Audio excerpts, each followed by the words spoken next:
Hello everyone and welcome back to New Cats, another episode of New Cats. We're coming off a pretty big episode in which we absolutely crushed recruiting, coming off of a somewhat successful 2010 campaign in which we finished 9-4 and lost our bowl game. So we're looking to make a pretty big push right here.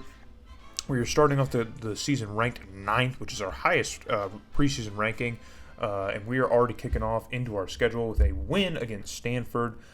These out-of-conference schedules recycle, I think, so I need to look up our head-to-head against these teams because we always end up playing them.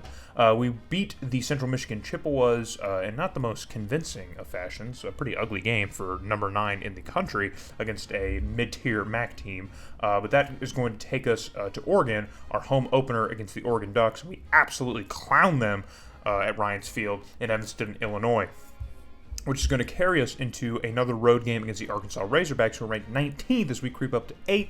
And we handle business against the Razorbacks. Get them out of here.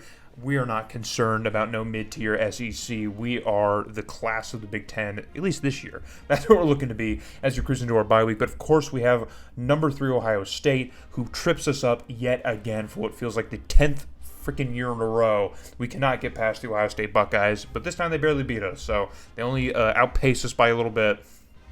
But that is going to blemish our season thus far. We get right against the Minnesota Golden Gophers because we always do. Not the best, prettiest score, but, we still beat Minnesota. Our defense holds them to 10 points. I will take that.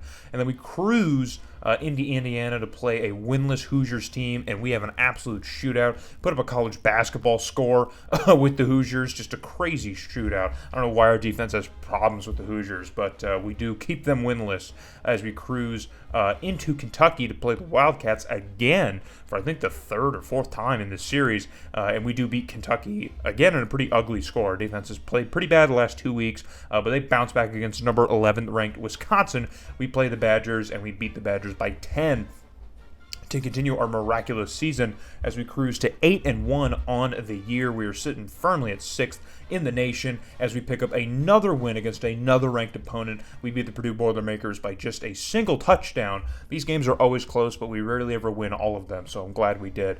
Penn State having a down year here in 2011, so we beat them without much of a fight as we dropped them to 500.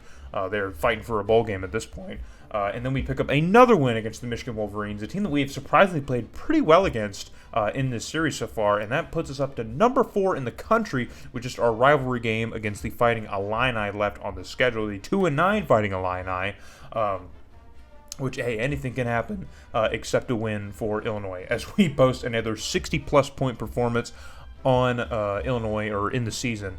It might be our second or third 60-plus point performance on the Fighting Illini. I'm not entirely sure. As we send them to a 2-10 season and finish 12-1.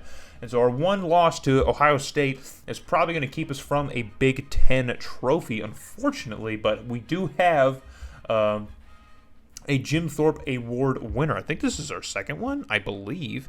I think in 2006 we had a Jim Thorpe Award winner, and that is... So we pick up another one. And here's your Heisman finalist rankings here. It's the same all the time. Never expect us up here. I don't even think we're playing for that at this point. We get an invitation to play Tennessee in the Capital One Bowl in Orlando, Florida for, the third straight year? Yeah, we're going back to the Capital One Bowl for the third straight year. I figured because of our record, we'd go to a different bowl or get a different bowl bid. But I guess because of the way things worked in the Big Ten, our tie-in had us firmly placing Tennessee in the Capital One Bowl. So another SEC opponent, another mid-tier SEC opponent. Tennessee's 9-5. That is gross. Ugh. They played 14 games. This is their 15th game of the season. Ew. What happened to the SEC? Did they play for the championship? Are they the runner-up? Is that why? Oh, man. Really not good. Not good for Tennessee. But we're going to cruise into this bowl game. We get some gameplay here in this video. So hopefully you guys enjoy. So last year's bowl game with Ole Miss, we did lose by a single point. It was a rainier, really gross, nasty bowl game. We didn't really put our best foot forward. We had a lot of opportunities and didn't really capitalize on any of them. And so I'm hoping that we come out stronger against the Tennessee Volunteers, because this time, I think in the previous two Capital One Bowls, we've kind of been a little bit more evenly matched, but this year we outclassed Tennessee by so much. And there's our quarterback, Lamb. I think it's Adam Lamb or Alex Lamb. I can't remember from when I played these, but he is going to be our head man. If you remember, in the last few years, we kind of struggled. I mean, not even struggled at the quarterback position. I mean, it's always just kind of turbulent with injuries and stuff. They always have like both guys play and stuff. So hopefully Lamb can be healthy and put up a solid performance in bowl play, because we typically play pretty bad in our bowl games. So top of the first quarter here, we already got an opportunity here around midfield, but Lamb is going to be eating some grass as that Tennessee defense gets to him and brings him down in the backfield. So a very long situation, a third and super duper long. Lamb's going to take this one underneath the center and going to try and convert something here. Bold strategy comp. We'll see if it pays off as Lamb lays this one up, and he finds a wide open man across the middle of the field, and there's no one going to catch him, and we score our first touchdown of the Capital One Bowl here to take a lead over the Tennessee Volunteers. I mean, just a crazy breakdown by Tennessee's defense. They had us pretty much dead to rights. We weren't even going shotgun. We were taking it just completely under the gun, and we somehow found a wide open man across the middle of the field. So I know Tennessee has to really be kicking themselves for that one, because that one, well, I mean, that drive should have been done for them. So 2nd and 7 from deep in Tennessee's own territory. They're going to take this snap here. The quarterback's going to drop back, and he's going to find a Northwestern defender who shakes off one tackle and is brought down inside the 5. I'm sure he probably could have avoided that, but that is his 7th INT on the season, or I guess maybe his 8th INT on the season. So absolutely amazing production there. So now we have a goal-to-go situation for the Wildcats. Lamb's going to drop back and float it out to the corner of the end zone where he finds his man. There was a Tennessee defender in the vicinity, and it looks like it maybe just miscalculated that ball by an inch, and we have another touchdown, another score here to extend our lead. But Tennessee is knocking on the door in the red zone. A weird, awkward play, but their quarterback is able to find an open man who gets brought down in the end zone, and Tennessee finally answers back with just a little over 20 seconds left in the first half. So we may have ourselves just a back and forth game here. I don't want one because, again, we are better than this Tennessee team. I want us to play better, and I want us to win this bowl game because we deserve to, darn it.